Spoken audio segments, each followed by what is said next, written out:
They call it the land down under. It is a vast continent with rich wildlife. It is a young nation in an ancient land. It is a land of contrast. It is home to more than 16 million people.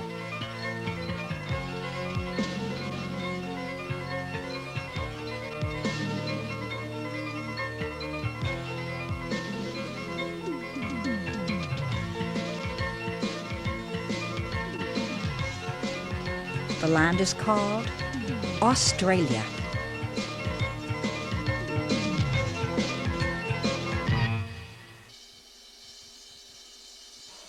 In 1606, the Dutch explorer William Jansz was the first European to discover Australia. In 1770, the English explorer James Cook landed in Botany Bay, south of what is now the city of Sydney. He claimed the east coast for England, naming it South Wales. This early exploration eventually led to colonization by the Europeans.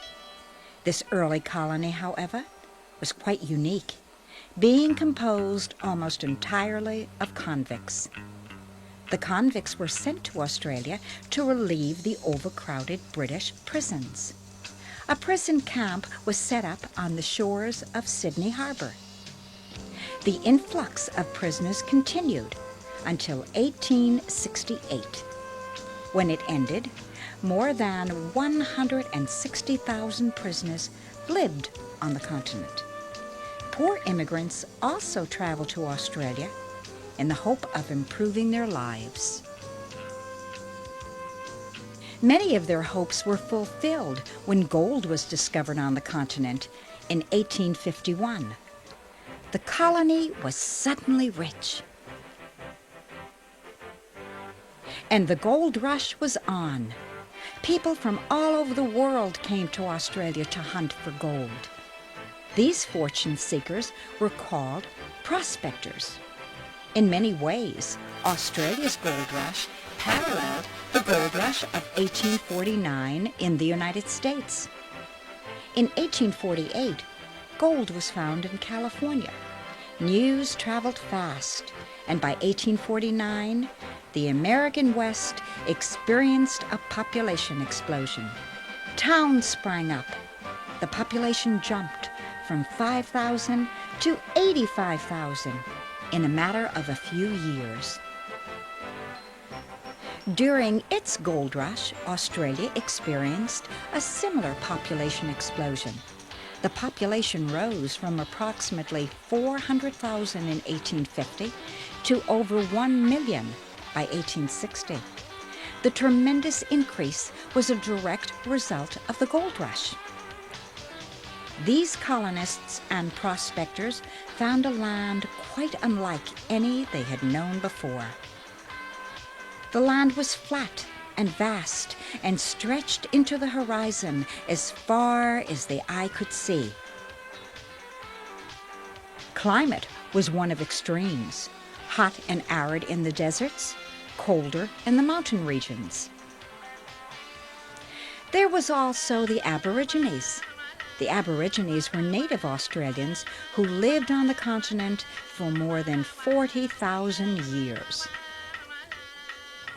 Their lifestyle and culture were severely disrupted by the coming of the Europeans. Many Aboriginal languages and traditions succumbed to European colonization. Children were taught European ways. Land was taken, often without compensation. As a result of colonization, the Aborigine population fell from approximately 300,000 in 1770 to only 60,000 by 1900. Today, the Aborigine population makes up about 1% of the present population. Some of their traditions and culture live on. Indeed, in our multicultural society, they are re-emerging. In many ways, the Aboriginal population of Australia parallels the Native Americans of the United States. Like Australia's Aborigines, Many of the Native Americans' traditions died out with the coming of the white settlers.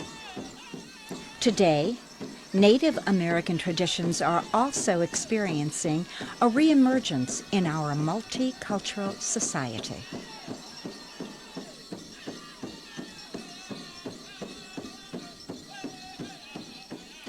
As the gold rush slowed, immigration also leveled off. By 1880, there were approximately 2 million people on the continent. Following World War II, the Australian government offered to pay part of the passage of Europeans to encourage immigration. This incentive ended in 1965. Today, there are more than 16 million people who live on the continent. People from more than 120 countries have made their home in the land down under. The majority of the population is of Anglo-Irish background. English is the official language. The main religions are Protestant and Roman Catholic. Australia today is a federation of 6 states and 2 mainland territories. It is as big as the United States without Alaska. In 1901, Australia became an independent commonwealth. The capital of Australia is Canberra. Like Washington, D.C., Canberra was built expressly as the capital of the country. Also like Washington, it is the site of Australia's government. Canberra was designed in 1911 by the American town planner, Walter Griffin. As in the case of Washington, D.C., Canberra is also the diplomatic center of the country, with more than 60 nations represented. There are 2 chambers, or houses, to the federal parliament. The House of Representatives is modeled on the British House of Commons. The other chamber is the Senate. The Senate is the state's House of Review, which is modeled on the American Senate. A Prime Minister is the head of the country, a position similar to Britain's Prime Minister and the President of the United States. Australia's constitution was very much influenced by the Constitution of the United States. The new Parliament House opened on May 9, 1988, and attracted international interest in its architectural design. Australia pursues an independent foreign policy. It is a strong supporter of the Western Alliance and the United Nations. It is committed to international law and disarmament. Australia is one of the world's most urbanized countries, with about 70% of the population living in the 10 largest cities. Many people also own their own homes and live in suburbs.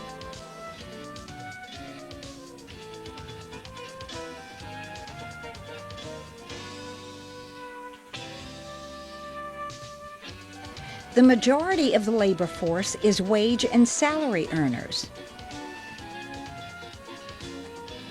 An increasing number of women have joined the labor force.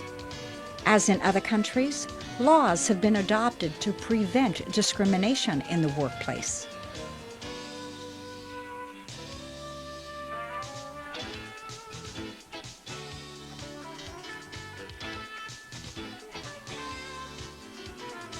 Australia was a pioneer in industrial relations and arbitration.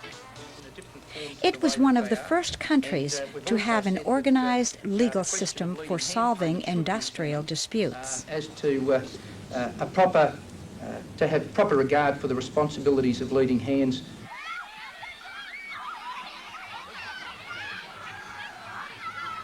Education is compulsory up to the age of 15 or 16, depending on the state. Parents have the choice of sending their children to state-run or private schools.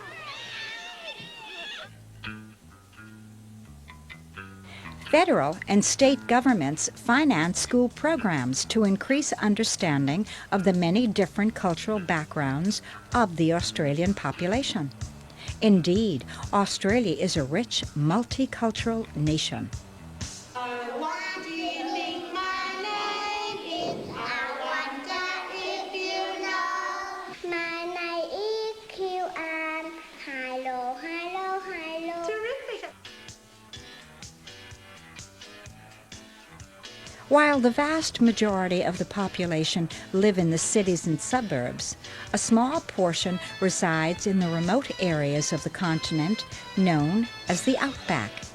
The outback is Australia's interior, where the land is flat and dry. It is only good for raising sheep or cattle. The children in these remote areas are educated by the School of the Air. The School of the Air is a system of instruction using two-way radios. 9MC, Jodie, good morning, all the girls and boys and teachers, over. Are you all wearing smiles today? Over.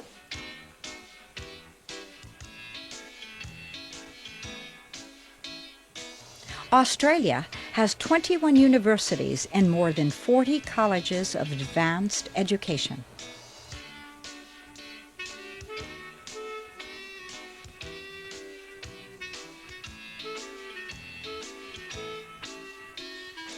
About 28,000 foreign students study in Australia. Health care is available to everyone under a national tax-funded health system.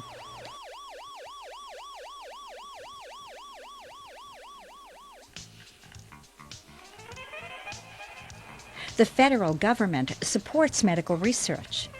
As this government-sponsored commercial shows, people are encouraged to prevent medical problems by healthy living.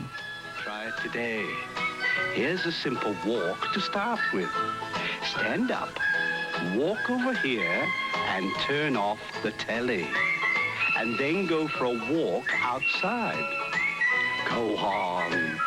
We'll still be here when you get back.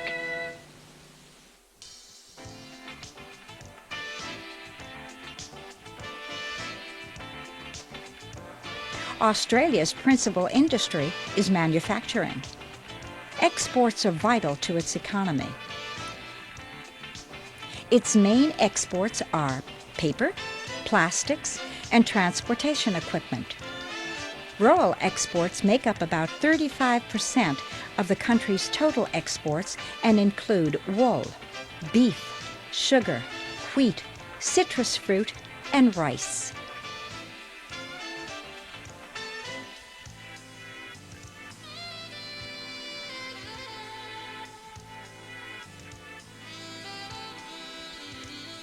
Reserves of coal, natural gas, and uranium make Australia a leading energy exporter.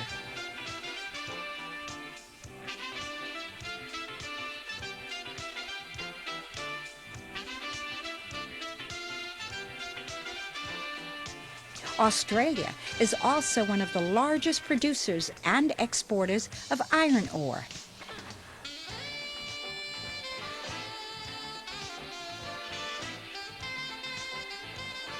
Gold, silver, and precious stones are also mined. Australia is also the world's foremost supplier of pink diamonds. Australia is a modern country which has long been a member and proponent of high-tech research and resources.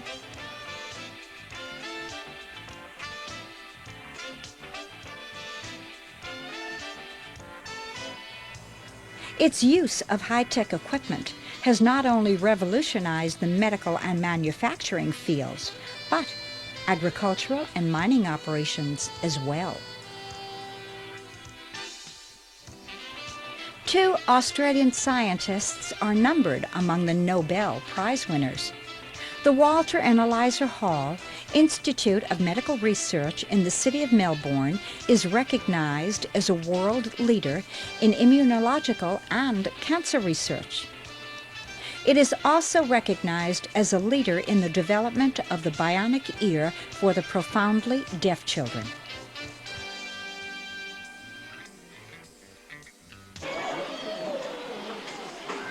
Another principal industry is tourism. Approximately 2 million tourists visit the country each year.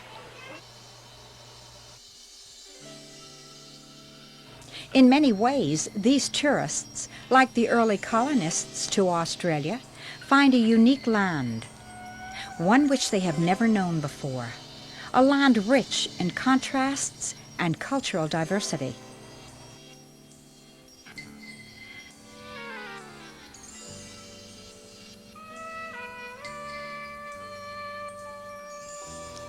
There are vast deserts and long, expansive beaches, both undeveloped and developed.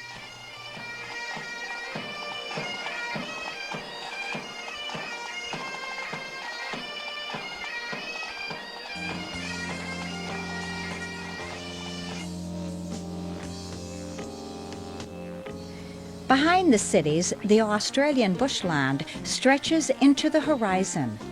Here are many of the 2,000 national parks, reserves, and conservation areas. It is here where we find the diverse Australian wildlife. There is the wombat,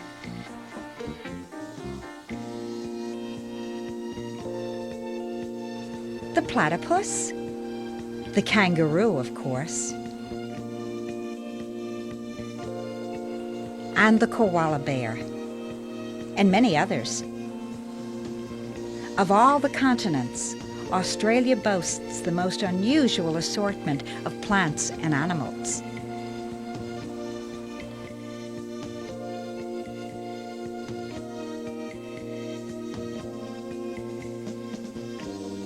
Meanwhile, a short distance from the bushlands are the cities and city living. There is a great variety of things to do in Australian cities.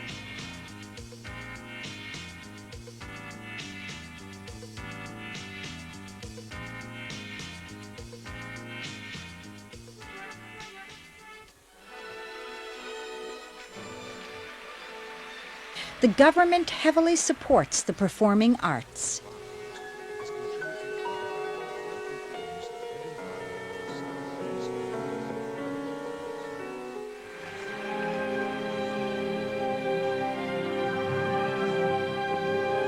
Dommage que vous ne puissiez pas venir à un concert plutôt que d'être...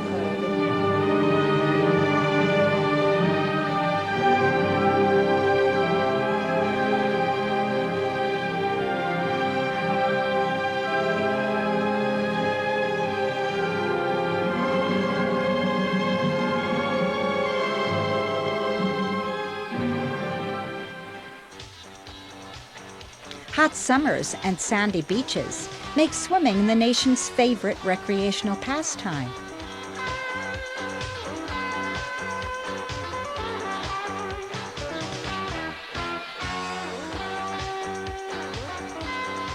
There are, of course, many others.